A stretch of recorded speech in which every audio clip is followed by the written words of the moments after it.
Installing a smart home system felt like the most responsible, adult thing I had done in years. Cameras in every main room, motion sensors in the hallway and near the doors, smart locks, a voice assistant in the living room and bedroom. The app on my phone showed a neat grid of live feeds, each room labeled and glowing green when everything was normal. It wasn't paranoia, I told myself. It was convenience, safety, peace of mind. For the first week, that's exactly what it was. I checked the cameras from work sometimes, more out of curiosity than fear. Watching my empty apartment in real time was oddly calming. Silent rooms, still furniture, the occasional flicker when the auto exposure adjusted to passing headlights outside. Nothing unusual, nothing out of place. Just me, alone, living in a smart, quiet home. A week ago, that changed. The first notification came at 3:04 in the morning. A sharp buzz on my nightstand dragged me half out of sleep. I squinted at the screen. The app showed a banner, motion detected in living room. I stared at it for a few seconds, my brain slow and foggy. Maybe a car had passed by and the headlights triggered something? Maybe the system was overly sensitive. I opened the living room camera. The feed loaded, night vision flickering to life. The familiar view of my living room appeared. Couch, coffee table, TV, bookshelf, the soft glow of the router LEDs in the corner. Completely empty. I watched for a full minute. Nothing moved. No shadows shifting, no curtains swaying, no light changes. Just stillness. I shrugged it off. Tech glitches happen. I set the phone down and went back to sleep. The next night, the notification came again. Motion detected in living room. Time, 3:01 a.m. Same process. Same empty room. Third night in a row, 3:09 a.m. Fourth night, 3 o'clock on the dot. Always the same. The app insisting something was there. The camera insisting nothing was. By the fifth night, it had become a pattern I couldn't ignore. The window of activity was always between 3 o'clock and 3:15. The app log was a neat little list of alerts, all clustered in that 15-minute block, with the rest of the day completely clean. No false alarms at noon. No weird triggers at 6 in the evening. Only in the dead center of the night, when I was asleep.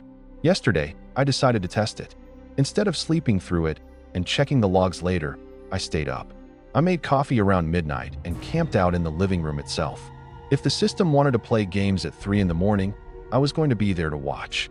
I turned on a small floor lamp in the corner, just enough light to see the room without it feeling like an interrogation scene. The TV was off. I didn't want any reflections or flickers confusing me. I sat on the couch with my phone in hand, the smart home app open, watching the little green camera icons and the timeline. 2:45, 2:52, 2:58. The apartment was silent except for the faint hum of the fridge in the kitchen and the occasional car passing outside. I realized how much I had come to rely on the artificial voices and chimes, the cheerful responses of my smart assistant. The quiet suddenly felt heavy. 2:59. I refreshed the app for no reason. All clear. 3 o'clock. The notification hit like a slap. Motion detected in living room. For a second, all I did was stare at the line of text. The irony wasn't lost on me. I was the motion in the living room. I was sitting there. Of course it detected something. I smirked, exhaling the tension in a single breath, and tapped the live feed anyway. The camera view loaded, showing the living room from the high corner near the ceiling. It was my living room, perfectly normal. The couch, the lamp, the coffee table, and me. I was sitting exactly where I knew I was, hunched over my phone.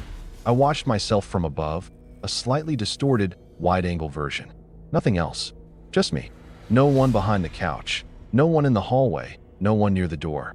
The notification icon still blinked at the top of the screen, asking to be acknowledged. I cleared it. Another one popped up almost immediately. Motion detected in living room. I frowned. The app highlighted the living room camera with a flashing border, signaling recent activity. I looked up from the phone and scanned the room. I was alone. I could see every corner from where I sat. The door was locked. The windows were shut. There was nowhere for anyone to stand without me seeing them. The voice assistant broke the silence. Its neutral tone made the words feel 3 times colder. Someone is standing behind you. I froze. Every muscle in my body went rigid. My tongue stuck to the roof of my mouth. I hadn't said the wake word. I hadn't said anything at all. The assistant spoke on its own. My brain tried to rationalize it. Maybe it misheard a word from the TV earlier. Maybe it triggered randomly, but the TV was off, and the phrase it chose was not part of any default script. Slowly, fighting the prickling sensation crawling up my spine, I turned my head, then my shoulders, then my whole body. The room behind me was exactly as it should be, empty. The hallway was dark but clear. No one stood in the doorway. The space between the couch and the TV was vacant.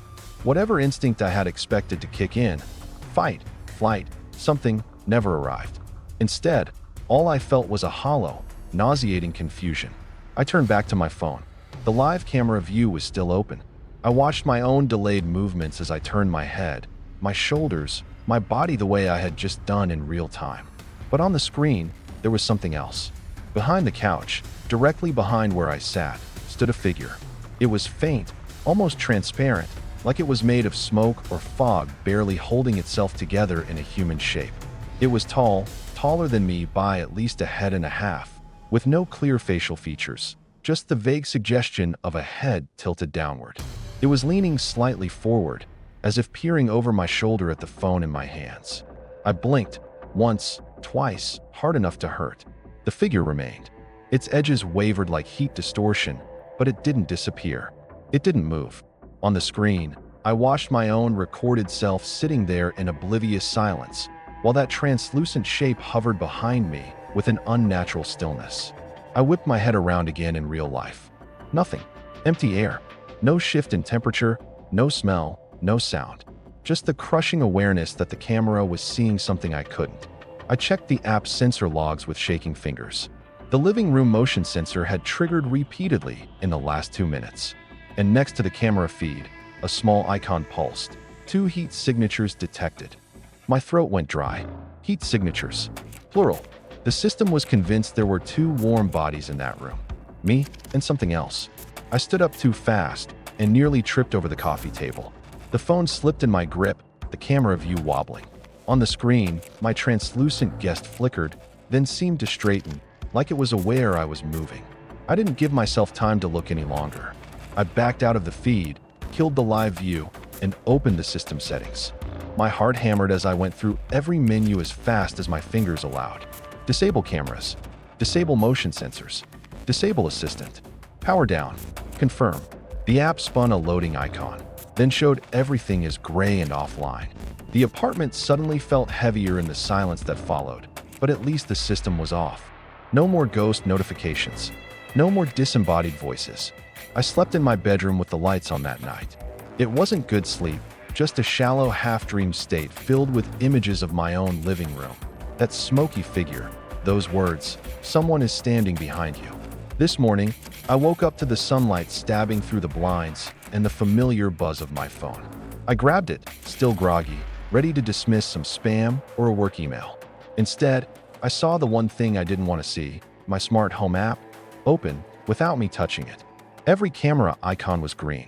Every sensor was active. The system was online. I hadn't turned it back on. My stomach lurched. I scrolled through the overnight log. The list was longer than before.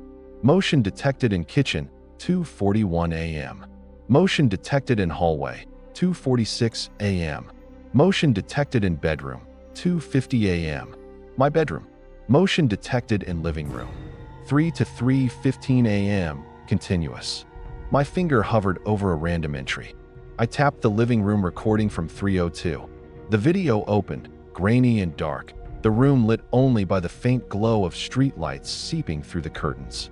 For 10 seconds, there was nothing. Then, from the far corner of the frame, something shifted.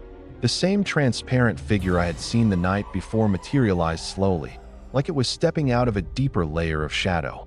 It moved differently than a person, too smooth in some moments, too jerky in others, like each motion was made of several frames slightly out of sync. It drifted, not walked, drifted toward the couch and then stopped, turning as if to face the camera. There were no eyes, no mouth, no face, just the impression of a head and shoulders. Yet somehow, I felt its attention lock onto the lens. I skipped to the next clip, the hallway at 2:46. The figure was there too, only this time it was closer to the camera, half its body passing through the wall, as if the drywall wasn't entirely real to it. Clip after clip, room after room, It moved through my home with methodical, silent patience. In the kitchen, it stood in front of the fridge, head tilted like it was examining magnets and notes. In the hallway, it lingered in front of the bookshelf, its indistinct hand hovering over the spines. In the bedroom, I didn't want to open the bedroom clip. I knew I had been sleeping then. I opened it anyway. The night vision washed everything in that sickly green. There I was, lying on my side, blankets twisted around my legs, face buried half in the pillow. The door was closed. The room looked peaceful still. Then, near the foot of the bed, something faded into view. The figure seemed more solid here, like my vulnerability made it sharper, more defined. It moved slowly along the side of the bed until it stood by my head, the suggestion of its featureless face angled down inches from mine. It stayed there. Seconds stretched into an unbearable minute. No movement, no twitch, no sign of breath. Just watching, studying. The system flagged each clip with the same annotation. 2 heat signatures detected. I realized, with a sinking horror, that last night hadn't been the first time it was in my bedroom. It was just the first time I bothered to look. I backed out of the videos, hands slick with sweat, and stared at the home screen of the app. Each little camera tile showed a thumbnail of the latest recording. In every single one, in every room, that shape was present. Sometimes obvious, sometimes barely noticeable, but always there. Always closer than before. It wasn't triggering random false alarms. It wasn't malfunctioning. It was documenting something. Something that had learned the layout of my home. Something that now knew where I slept, where I sat, where I left my phone charging at night. The system I installed to protect me had become its observer, its memory, its map.